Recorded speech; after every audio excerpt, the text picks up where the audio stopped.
Hello friends, हम आ चुके हैं आपके अपने चैनल अंसारी साहब क्लासेस पे। आज हम लोग बात करने वाले human eyes and the colourful world chapter के बारे में। हालांकि कलरफुल वर्ल्ड वाला पोर्शन तो खत्म हो चुका है, ठीक है, कट चुका है इस बार। तो हम लोग पढ़ने वाले क्या, सिर्फ और सिर्फ ह्यूमन आइज के बारे में, ठीक है ना। कहा कि ह्यूमन आइज का जो स्ट्रक्चर है, ये ह्यूमन आई का स्ट्रक्चर है। इसमें क्या क्या पार्ट्स आने वाले हैं, किन की चीज़ों से मिलकर के वो बना है, उसको हम क्या क्या कहते हैं और उसका फंक्शन क्या है, ठीक है। तो सबसे पहले ह्यूमन आइज की बात करें तो human I is almost a spherical ball with a slight bulge in front of a part, ठीक है। इन फ्रंट पार्ट मींस आपकी आंखें जो होती है थोड़ी सी क्या होती है, ऐसे सामने से बल्ज होती है, निकली हुई थी इस जैसा। ये पोर्शन थोड़ा सा बल्ज हुआ है, फ्लैट है, और ये ऐसा है तो ये बल्ज कहते हैं, ठीक। कहा कि इसका साइज की बात करें तो कितना होगा, ऑलमोस्ट 2.3 टू 2.5 डाया का होगा, सेंटीमीटर के टर्म पे होगा, ठीक है। Dia of the approximation, size बहुत ही छोटा होगा, ज्यादा बड़ा नहीं होता है, क्लियर ना। अब इसमें हम पार्ट्स की बात करें तो क्या है, स्क्लेरोटिक्स है, सबसे आउटर लेयर है, उसके बाद कॉर्निया है, आइरिश है, pupil, aqueous humour, ciliary muscles, choroid, vitreous humour, बीच वाला लेंस क्या है आपका, क्रिस्टलाइन लेंस, और पीछे वाले पोर्शन में क्या कहते हैं, पोस्टीरियर पार्ट जो है आपका retina, yellow spot, blind spot, और फाइनली ऑप्टिक नर्व, ठीक है। बारी बारी से चेक करेंगे कि कैसा किसका काम क्या है और किस चीज से वो तैयार हुआ है, उसका फंक्शन कैसा है। सबसे पहले स्क्लेरोटिक्स, ठीक है। स्क्लेरोटिक का मतलब क्या है कि एक्चुअली सबसे आउटर मोस्ट पार्ट है, आउटर मोस्ट कवरिंग। सबसे पहला व्हाइट टफ फाइब्रस टिश्यूज, ये बना है किस चीज का, व्हाइट टफ फाइब्रस टिश्यू का बना हुआ है, ठीक है। व्हाइट पोर्शन में जो आपकी आंखों के सामने जो व्हाइट पोर्शन है वो यही है आपका, ठीक है। सबसे आउटर वाला जो पोर्शन है वो आपका स्क्लेरोटिक्स है, क्लियर ना। इसका बात क्या होगा, एक्चुअली विजिबल होता है, सामने से भी अपने को दिखता है, दूसरे लोग आपकी आंखों पे देखते तो व्हाइट कलर का जो पोर्शन है वही आपका स्क्लेरोटिक है, क्लियर ना। इसका फंक्शन क्या है, इसकी बात करें तो ये प्रोटेक्शन देता है, ठीक है, आंखों का एक प्रोटेक्शन दे पाता है ना। Cornea, bulging portion of the eyes, कहा कि सबसे बाहरी वाला जो पोर्शन है वो कॉर्निया, ये इसके जस्ट बाद वाला सबसे आउटर लेयर है आपका cornea, bulging portion of the eyes, transparent tissues, कहा कि इसमें किसी भी तरीके का कलर नहीं होता, ठीक है, वो ट्रांसपेरेंट होता है। और ट्रांसपेरेंट है इसका मतलब कि इसमें क्या है, नो ब्लड्स, कहा कि ट्रांसपेरेंट है, अगर ब्लड का फ्लो होगा तो रेड कर देगा उसको, इसलिए ट्रांसपेरेंट है, इसका मतलब इसमें ब्लड का फ्लो नहीं है। कन्वेक्स इन शेप, कॉर्निया कैसा है, कन्वेक्स इन शेप, कन्वेक्स का मतलब ऐसा पोर्शन होने वाला है। एक्ट एज अ विंडो, और इसकी बात करता है एज अ विंडो की तरह काम करता है। हमारी आंखें क्या होती है, एक खिड़की की जैसी जो पूरी दुनिया को देखने के लिए, ठीक है। आपकी आंखें कैसी है, बाहर का जो कॉर्निया है वो क्या है आपका विंडो की तरह काम करता है पूरी दुनिया को देखने के लिए। विंडो बंद मतलब कॉर्निया बंद तो आपकी खिड़की बंद, कुछ भी सामने से नहीं दिखने वाला। सेकेंड इज कोरोइड, ठीक है, चोरॉइड मत बोलना, कोरोइड एक्चुअली एक डिक्शनरी में देख रहे थे तो उसका जो प्रोनाउंसिएशन था इसको चोरॉइड बोल रहा है, ठीक है। और बाकी के ब्रिटिश और अमेरिकन इंग्लिश में आपका कोरोइड पढ़ते हैं इसको, ठीक। तो ग्रे मेम्ब्रेन्स, कहा कि कोरोइड है कहाँ पे, ढूंढो ढूंढो ढूंढो कर कोरोइड, ये ठीक है कोरोइड। सबसे पहला आउटर कौन सा था आपका स्क्लेरोटिक्स, सेकंड में कॉर्निया, उसके थर्ड पोर्शन में आपका ये वाला पोर्शन, यहाँ से ऐसा ये वाला कौन सा लाइन है आपका कोरोइड, क्लियर। इसका काम क्या है, ग्रे इन मेम्ब्रेन, ठीक है, ग्रे कलर का। इसकी ट्रांसपेरेंट की बात हो गई, ये कैसा है ग्रे कलर का। कहा कि काम क्या है इसका, to nourish the outer layer of the retina, ठीक है। काम क्या है इसका, रेटिना को एक नॉरिशमेंट देना, एक फ्लूइडिटी मेंटेन करना, जिससे तरोताज़ा रह सके आपकी आंखें, और उसमें क्या हो सके, रेटिना को एक इमेज और एक इंफॉर्मेशन प्रोवाइड करा सके, ठीक है। जिससे अगर नॉरिशमेंट नहीं होगा तो प्रॉपर्ली फंक्शन नहीं कर पाएगा और रेटिना तक पीछे मेंशन इमेज मैसेज को नहीं भेज पाएगा, ठीक है ना। The fourth portion is crystalline lens, crystalline lens किधर है, ये वाला पोर्शन क्रिस्टलाइन लेंस जो सबसे बड़ा लेंस है। ट्रांसपेरेंट फ्लेक्सिबल टिश्यू, ट्रांसपेरेंट भी है और फ्लेक्सिबल टिश्यू है, कहा कि कम और ज्यादा साइज में छोटा या बड़ा हो सकेगा। Jelly like made up of a protein, flexible है मतलब कैसा है, जेली जैसा, ठीक है। जेली आपने खाया तो जस्ट जेली वाला टॉफी आता है उसी जैसा शेप इसका होने वाला, थोड़ा सा गुलगुला सा होगा, दबाने से साइज भी कम छोटा हो सकता है, क्लियर। और बनावट किससे है, प्रोटीन से वो बनकर तैयार है ना। चेंज इन शेप, कहा गया वही जेली लाइक स्ट्रक्चर है, इसका मतलब शेप में वो चेंजेस करेगा। शेप चेंज करने का मतलब क्या है कि फोकस टू लाइट। क्यों चेंज करता है अपने आप को साइज में, क्यों चेंज करता है, तो उसकी रेटिना के ऊपर में जो इमेज बनाना है उसके जो भी रेज आएगा इसके ऊपर उसको एडजस्ट करने के लिए अपने हिसाब से इसको क्या करता है, कम छोटा करता है, जिसकी वजह से रेटिना के ऊपर प्रॉपर और क्लियर इमेज तैयार हो सके, बन सके। ठीक है, क्लियर है ना।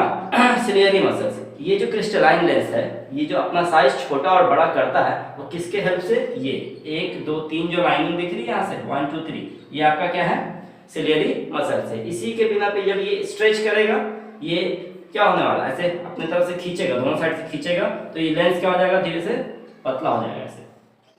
ठीक है, और जब रिलैक्स मोड में होगा ये वाला क्या होगा, थोड़ा सा स्ट्रेच करेगा तो ये थोड़ा सा लेंस में दब जाएगा, पतला हो जाएगा। तो सिलियरी मसल्स के हेल्प से जो लेंस है अपने साइज को कम और ज्यादा करता है, एडजस्ट कर पाता है। रिंग ऑफ अ मसल्स, नाम क्या दिया कि कैसा है वो, रिंग ऑफ अ मसल्स दिख रहा है गोल गोल सा। सस्पेंशरी लिगामेंट, वो जो लिगामेंट है वो कैसा है, सस्पेंशरी, लटका हुआ है, एक ऊपर एक नीचे से ऐसा सस्पेंशन टाइप।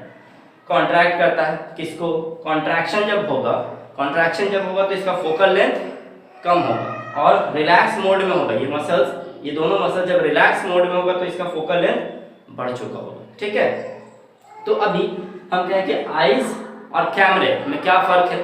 तो आईज में हमने देखा कि जो लेंस है अपना भी लेंस है, अपने आंखों में भी क्या है, लेंस लगा हुआ है। ठीक है, तो ये जो लेंस है इसकी खासियत क्या हुई, फोकल लेंथ को एडजस्ट करता है, मतलब उसके दूरी के हिसाब से अपने आप के लेंस को कम या ज्यादा कर रहा था, लेकिन कैमरे में ऐसा नहीं हो पाता। इसका फोकल लेंथ, कैमरे का फोकल लेंथ क्या था, फिक्स्ड, और आईज का फोकल लेंथ एडजस्टेबल है। Clear.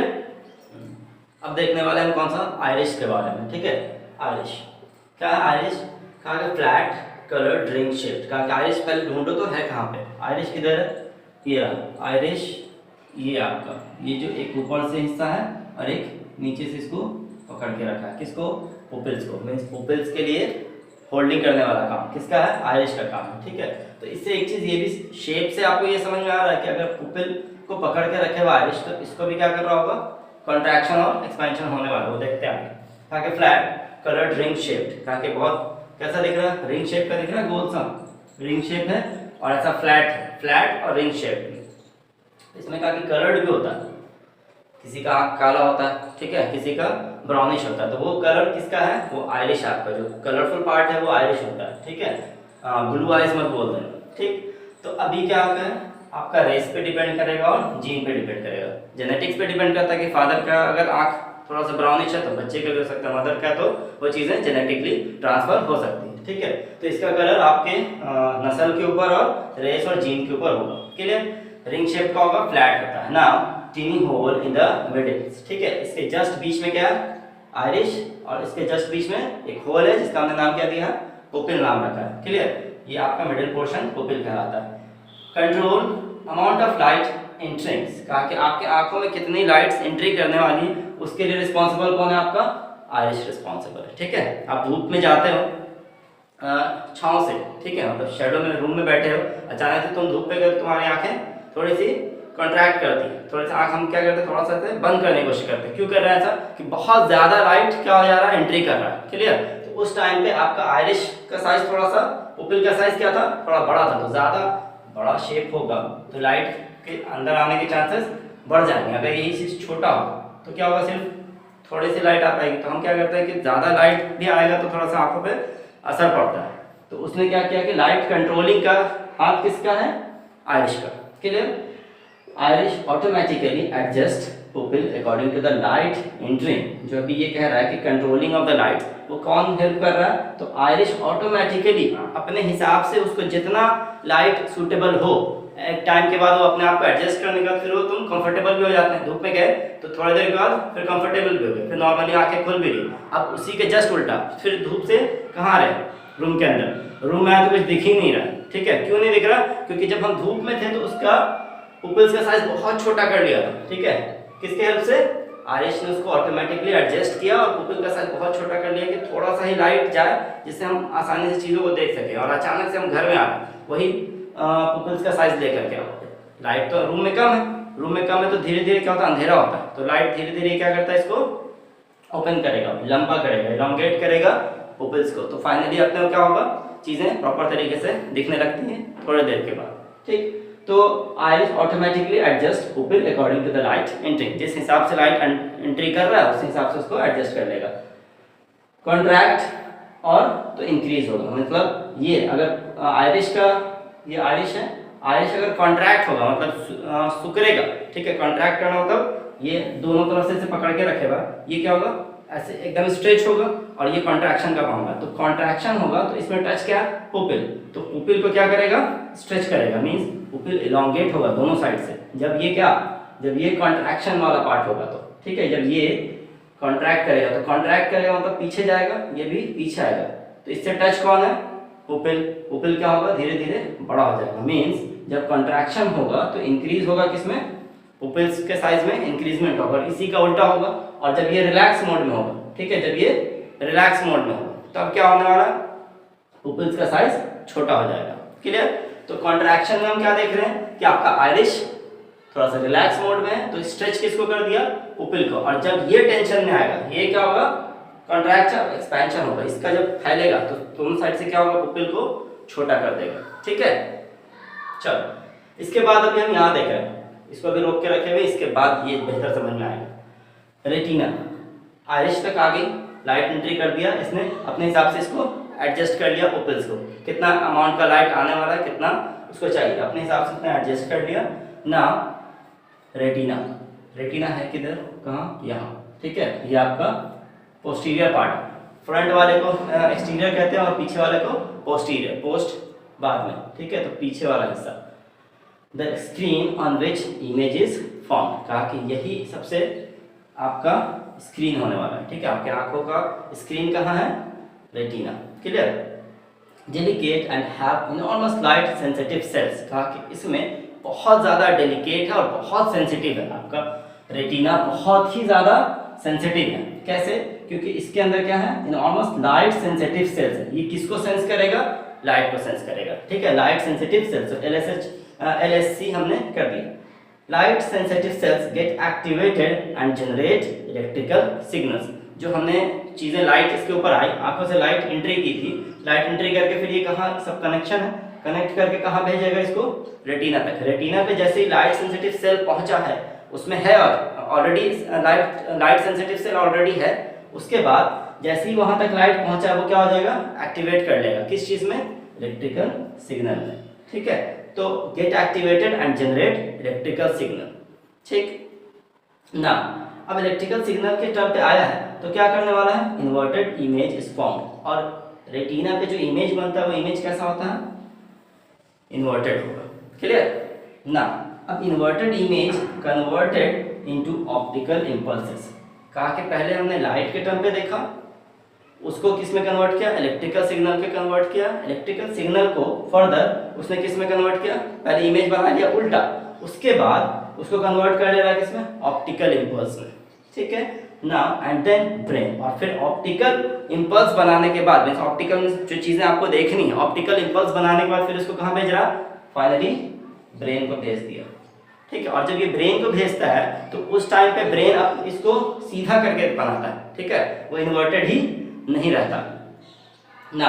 In short optical image बना, हमने चीज़ों को देखा, इमेज को देखा, ऑप्टिकल इमेज, उसको कन्वर्ट कर दिया किसमें, इलेक्ट्रिकल इंपल्स में, और इलेक्ट्रिकल इंपल्स किसमें भेज रहा, ऑप्टिकल नर्व्स में। ठीक है, और ऑप्टिकल नर्व्स फिर फाइनली ब्रेन को भेजने वाला है। तो ऑप्टिकल नर्व्स वहाँ के बाद अब यहाँ आते हैं, क्योंकि वहाँ तक फंडा क्लियर है। उसके बाद optical nerves, bundle of nerves originating from the brain and the entering to the eyeballs. Clear, कहा कि ऑप्टिकल नर्व्स कहाँ दिख रहा है इसमें, रेटिना आ गया था, रेटिना कहाँ से कनेक्टेड है, आपके ऑप्टिकल नर्व्स में। ठीक है, तो ऑप्टिकल नर्व्स यहाँ से फिर अब कहाँ, ऑप्टिकल नर्व्स आ चुका है, और फिर इसको कहाँ भेजने वाला है, ब्रेन तक भेज देगा।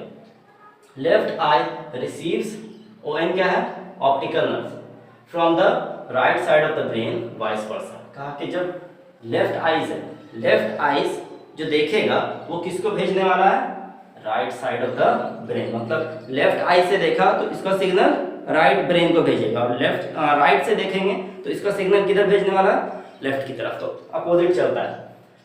कैरी वाइस वर्सा का मतलब एक अगर ऐसा है तो दूसरा उल्टा रहने वाला, ठीक। Carry optical message to the brain, कहा कि इसमें आप क्या भेजने वाला है, ये इसने ऑप्टिकल मैसेज भेज दिया, जो कि यहाँ पे हमने ऑप्टिकल नर्व्स के थ्रू था, उसने ऑप्टिकल मैसेज ब्रेन को भेज दिया, और फिर ब्रेन अब डिसाइड करेगा कि इसको किस तरीके से समझना है, किस तरीके से अपने को चीज़ें नजर आ रही है इमेज की। क्लियर है? अच्छा ना, ऑप्टिक नर्व के बाद अब हम बात करने वाले हैं किसके, स्पॉट, येलो स्पॉट और आपका ब्लाइंड स्पॉट। ये एक्चुअल में रेटिना का ही पोर्शन है, ठीक है, ये आपका रेटिना का पार्ट था। इसी लाइन पे आप देखो कि एक पोर्शन कैसा है येलो स्पॉट का और दूसरा है आपका ब्लाइंड स्पॉट, ठीक है। क्या फर्क है इन दोनों में, कहा कि येलो स्पॉट जो है आपका at the centre of the retina, ठीक है, रेटिना के एट द सेंटर पे आ रहा है, एकदम हाफ पोर्शन अगर उधर कट कर दे, हाफ पोर्शन इधर, तो आपका सेंटर में क्या है येलो स्पॉट। कहा कि yellow spot at the centre of the retina, कहा कि स्लाइटली रेज्ड मतलब ये जो थोड़ा सा उबड़ा हुआ दिख रहा है, ऐसे थोड़ा सा दबा हुआ है, ऐसे उबड़ा हुआ है, ऐसे यहाँ से ऐसे, गलती नहीं है, ठीक है, वो ठीक वैसा बनाया गया, शेप ही वैसा है उसका, ठीक है। तो स्लाइटली रेज्ड होगा और एक्सट्रीमली क्लियर इमेजेस, कहा कि एक्सट्रीमली क्लियर इमेज जब बनानी हो तो रेटिना किसका इस्तेमाल करता है, येलो स्पॉट का। कहा कि जैसे आप किसी दो चीज़ को एग्जामिन कर रहे हो, ठीक है, दो चीज़ को आपको देखना है किसमें कितना फर्क है, एकदम बहुत बारीकी से करके देखते हैं, तो उस टाइम पे जब हम जज करने वाली चीज़ हो, एग्जामिन करने वाली चीज़ हो, उस टाइम पे हम जब चीज़ों को देखते हैं तो वो इमेज कहाँ बनाता है, अपना रेटिना येलो स्पॉट को बनाता है। क्लियर ना, ब्लाइंड स्पॉट नाम से पता चल रहा था, ठीक है, खत्म, कुछ नहीं देखने वाले इसको। Where optic nerve enters the eyeballs, कहा कि ऑप्टिक नर्व जो है वो क्या कर रहा है, आईबॉल से इंटर कर रहा होता है ऑप्टिक नर्व, और ये आपका आईबॉल है, यहाँ से एक अटैचमेंट दिखाता है, ठीक है। ब्लाइंड स्पॉट का काम क्या है, आईबॉल को आपके ऑप्टिक नर्व से बस ज्वाइन करने का काम। ब्लाइंड कह रहा है, इसका मतलब कि यहाँ पे कोई भी क्या होने वाला है, इमेज फॉर्मेशन नहीं होगा, ठीक है। It has no nerve ending, कहा कि इसमें नर्व एंडिंग भी नहीं है, कहा कि कोई फंक्शन अपेरेंटली लगता है कि इसमें कोई फंक्शन है नहीं, लेकिन एक्चुअली में क्या है, एक कनेक्टिविटी और एक जोड़ दिखाता है, ठीक है। Any image form at this spot is not visible, कहा कि अगर कोई भी रेटिना अगर कोई इमेज ब्लाइंड स्पॉट पे अगर बना ले, क्योंकि रेटिना का काम क्या था, इमेज फॉर्मेशन करने का, इमेज फॉर्मेशन पूरे जगह पे कर रहा है, कहा कि फोकसिंग करना है तो येलो स्पॉट पे, और अगर दूसरे ब्लाइंड स्पॉट पर अगर इमेज बना रहा तो वो अपने को दिखने वाला नहीं, ठीक है, नॉट विजिबल। ना विट्रस ट्यूमर कहाँ है आपका, सेंटर पोर्शन, ठीक है, सेंटर पोर्शन में जो पूरा इसमें क्या भरा पड़ा, लिक्विड, ठीक है, लिक्विड कैसा है, जेली लाइक, ठीक है, लिक्विड कैसा, जेली है और थोड़ा सा डेंस होता है, गहरा, ठीक है, डेंस होगा और जेली लाइक फ्लूइड होने वाला है। स्लाइटली ग्रे, कलर की बात करें तो स्लाइटली ग्रे होगा और पोस्टीरियर पोर्शन में होगा, पोस्टीरियर पार्ट, ये जो है आपका सिलेरी मसल्स वाला जो पार्ट है आपका लेंस, ये इस फ्रंट पोर्शन और आपका बैक पोर्शन को डिवाइड कर रहा है, तो पीछे वाले पोर्शन को हमने क्या नाम दिया है, पोस्टीरियर पोर्शन और पोस्टीरियर पार्ट, और इस तरफ वाले हिस्से को हम क्या कहते हैं, एंटीरियर, ठीक है, वो आगे आएगा। क्लियर?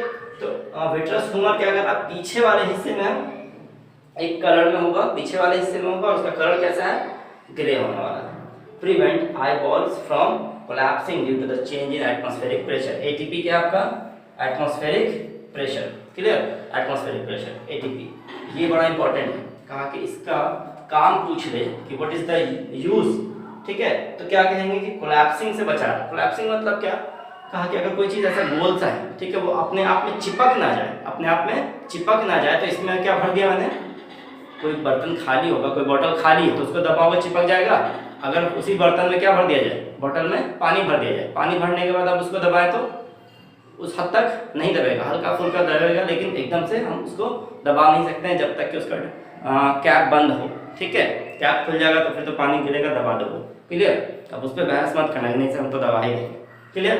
तो जिस चीज़ बोतल के अंदर अगर पानी डाल दिया है तो क्या होगा, अगर वो पानी है तो उसको दबने में रुक जाएगा, दबा नहीं पाएगा। तो सेम वे में यहाँ पे लिक्विड भर दिया तो आपस में पीछे वाला हिस्सा आगे वाले हिस्से से दबेगा नहीं, चिपकेगा नहीं, तो यही इसका फायदा है। तो prevent eyeballs from collapsing due to the change in the atmospheric pressure, कहा कि हवाएं चली तो ऐसा नहीं कि हवा चली और सामने से जाकर के पीछे का हिस्सा दब गया, तो उस चीज़ से बचा सकेगा। एक्वस ह्यूमर, एक्वस ह्यूमर क्या है? जैसे यहाँ पे विट्रस ह्यूमर था, उसी तरीके से आगे में भी एक लिक्विड होने वाला है एक्वस ह्यूमर के नाम से। ये पोस्टीरियर पार्ट के लिए हो गया, पीछे वाले हिस्से में लिक्विड, और एक लिक्विड आगे वाले हिस्से में, ठीक है, एक्वस ह्यूमर वाला पार्ट है ना। ये भी कैसा है? Watery saline fluid. Saline fluid मतलब थोड़ा सा नमकीन जैसा पानी होता है, ठीक है। सलाइन फ्लूइड कहाँ है? आगे वाले हिस्से में, anterior portions, prevent collapsing. Same जो काम इसका है वही काम इसका भी होने वाला है। ये पीछे पोस्टीरियर पार्ट को कोलैप्स होने से बचाएगा, और ये फ्रंटल पोर्ट को, ठीक है, फ्रंटल पोर्शंस को, एंटीरियर पोर्शन को बचाएगा कोलैप्स करने से। When we blink our eyes it washes eye and keeps the cornea moist. कहा कि एक और ये इसका भी एक फायदा अच्छा है, कहा कि जब हम अपने पलकें झपकाते हैं, ठीक है, पलकें झपक रहे हैं, तो हो क्या रहा है कि हमारे आईज हो जा रही वॉश आउट, और वो कॉर्निया को क्या प्रोवाइड करा देता है? मॉइस्चर्स, ठीक है। जो नमी आंखों के अंदर होती है उस मॉइस्ट को मेंटेन रखने के लिए काम किसका है? एक्वस ह्यूमर का। क्लियर है? समझ के? चलो ओके, देखो अभी पार्ट्स सारा पढ़ लिया। पार्ट्स पढ़ने के बाद इन शॉर्ट अगर हम बात करें कि आइज में हम लोगों को चीज़ें इमेज कैसे फॉर्मेशन होती है ब्रेन के अंदर में, ठीक है। तो सबसे पहले देखो, बाकी आइज था आपका, ठीक है, इन शॉर्ट हम बात कर रहे हैं। लेंस के जैसा काम कर रहा था। लेंस बाहर से लाइट आ रहा था, लाइट इम्पल्स, ठीक है, लाइट आया, इस लेंस का काम क्या था? चीज़ों को कन्वर्ज करना। जो भी रेज आ रही थी स्कैटर्ड वे में, पहले तो ये क्या करेगा? ऊपर से उसको एडजस्ट कर देगा, उसके बाद एडजस्ट करने के बाद इसको क्रिस्टलाइन लेंस पे भेज दिया। क्रिस्टलाइन लेंस का काम क्या है? चीज़ों को कन्वर्ज करना, ठीक है। जो रेज पैरेलल थी उसको कन्वर्ज करेगा कहाँ पे? रेटिना के ऊपर, ठीक है। रेटिना पे जो इमेज बन रहा है वो कैसा है? रियल और इन्वर्टेड। तो इन शॉर्ट कहा कि लाइट इम्पल्स जो बाहर से आया था आउटसाइड से, उसको कन्वर्ट कर दिया सबसे पहले किसमें? इलेक्ट्रिकल इम्पल्स में। कहाँ पे? रेटिना के अंदर में। उसके बाद रेटिना से इलेक्ट्रिकल इम्पल्स को कहाँ भेज दिया गया? ब्रेन में, ठीक है। और ब्रेन क्या कर रहा है? उसको विजुअल सिग्नल में कन्वर्ट कर ले रहा है, और ये जो विजुअल सिग्नल है वो कैसा है? इरेक्ट इमेज बनने वाला है, और फाइनली एक्चुअल साइज का जो हमको दिखता है, जितना बड़ा साइज है उतना ही हम मेरे दिमाग में भी कोई इमेजेस बन करके आती है, ठीक है। तो इलेक्ट्रिकल इम्पल्स वाला मामला है, जो इमेज बनेगा वो कैसा होगा? यहाँ पे रियल, इन्वर्टेड और स्मॉल साइज का होगा, ठीक है ना। चलो ओके, नाउ अभी हम एक टर्म पढ़ने वाले हैं, एकोमोडेशन ऑफ द आइज। कहा कि ये क्या होता है? इससे भी सवाल बनते हैं, 2-3 नंबर में सवाल पूछा जाता है कि एकोमोडेशन ऑफ द आइज से आप क्या समझते हैं, या फिर आपसे पूछ लिया जाता है कि distinct vision of the least distance of the distinct vision, या फिर आपसे पूछ लिया जाता है far of point of the eyes, क्या होता है, ठीक है। ओके, अभी थोड़ा सा अभी वीडियो बनाने में हो सकता है कि साउंड का प्रॉब्लम आ रहा हो, बाहर से साउंड एक्स्ट्रा भी हो जा रहा हो, कैच कर ले रहा हो, क्योंकि अभी मॉर्निंग में बना रहे वीडियो, ऐसे नॉर्मली रात में वीडियो बनता है 2-3 बजे रात में, ठीक है। तो उसके लिए पहले से सॉरी। ओके, तो पढ़ाई पे ध्यान दो, थोड़ा सा इसको भूल जाओ। ओके, तो accommodation of the eyes, the process by which the ciliary muscles alter the focal length of the crystalline lens so far as to the focus nearer or far of object. Simply अगर एक word में कहें तो कहा कि जब ciliary muscles क्या कर रहा था? अपने आप को एडजस्ट करता है, किसके लिए? फोकस को सेट करने के लिए, ठीक है, फोकस को सेट करने के लिए। अगर चीज़ें दूर है तो क्या होगा? थोड़ा सा इसका लेंस बड़ा करेगा। आँख क्या करते हैं? थोड़ा सा बड़ा साइज करते हैं, और जब तब चीज़ों को हम देखते हैं तो थोड़ा सा दिखता है। अगर चीज़ें पास आ गई तो आँख को क्या करते हैं? थोड़ा सा छोटा कर लेते हैं, ठीक है। तो वो एडजस्टमेंट हो रहा, वो एडजस्टमेंट किसका है भाई? तो क्रिस्टलाइन लेंस का, ठीक है, क्रिस्टलाइन लेंस का। तो फोकस को एडजस्ट करना किस लिए? टू क्लियर द ऑब्जेक्ट, ठीक है, क्या हो सके कि ऑब्जेक्ट को हम प्रॉपर्ली देख सकें जो इमेज रेटिना पे बनाएगा। क्लियर? तो उसी को हम क्या कहते हैं? Accommodation of eyes. क्लियर ना। Second point, the minimum distance at which an object be placed such that normal eyes may be seen clearly। कहा कि ऐसा दूरी होना चाहिए जिसपे हम आसानी से चीज़ों को देख सकें और ब्लर ना हो। अब एक डिस्टेंस ऐसा आएगा कि आपको चीज़ें क्या होने वाली कि दिखने बंद हो जाएगी, वो ब्लर होने लगेगा। दूर लेकर के जाओ, पास लाओ, देखो, एक टाइम के बाद ऐसा आएगा कि वो चीज़ें क्या हो रही है? ब्लर हो जाएगी। तो वो लीस्ट डिस्टेंस जहाँ पे चीज़ें ब्लर हो गई, वो डिस्टेंस कहलाता है आपका क्या? Least distance of the distinct vision. कहा कि अब इससे कम लीस्ट डिस्टेंस, इससे कम पे तुम्हारा विजन खत्म, ठीक है, उसके कम पे विजन खत्म, दिखने वाला नहीं है। तो नॉर्मल आइज की हम बात करते हैं, अप्रोक्सीमेटली कितना होता है 25 सेंटीमीटर तक चीजें बड़े अच्छे तरीके से दिखेगी, उससे नहीं दिखेगी। उसके बाद फारदेस्ट पॉइंट, कहा कि ये तो नजदीक वाला मामला हो गया, अब कहा कि दूर कितना हो कि तुमको चीजें दिख सके, दूर का तो कोई हिसाब किताब नहीं, ठीक है, दूर का कोई हिसाब किताब है, यहाँ से एरोप्लेन भी दिख जा रहा तुमको, ठीक है, चांद भी दिख जा रहा है ना, तारे भी दिख जा रहे हैं, तो उसका कोई लिमिटेशन ही नहीं, लिमिटेशन नहीं है, इसका मतलब क्या हो गया इन्फिनिटी, ठीक है, infinity for a normal eyes. कहा कि चांद देख रहे हो, तारा देख रहे हो, आप कितना दूर देखोगे, हाँ, तो इसलिए इसको इसकी कहाँ चलेगी इन्फिनिटी। तो फारदेस्ट पॉइंट इन्फिनिटी क्या रहेगा, तो far of point of the eyes is infinity, और जो आपका लीस्ट डिस्टेंस है वो क्या होगा 25 सेंटीमीटर। क्लियर है, चलो।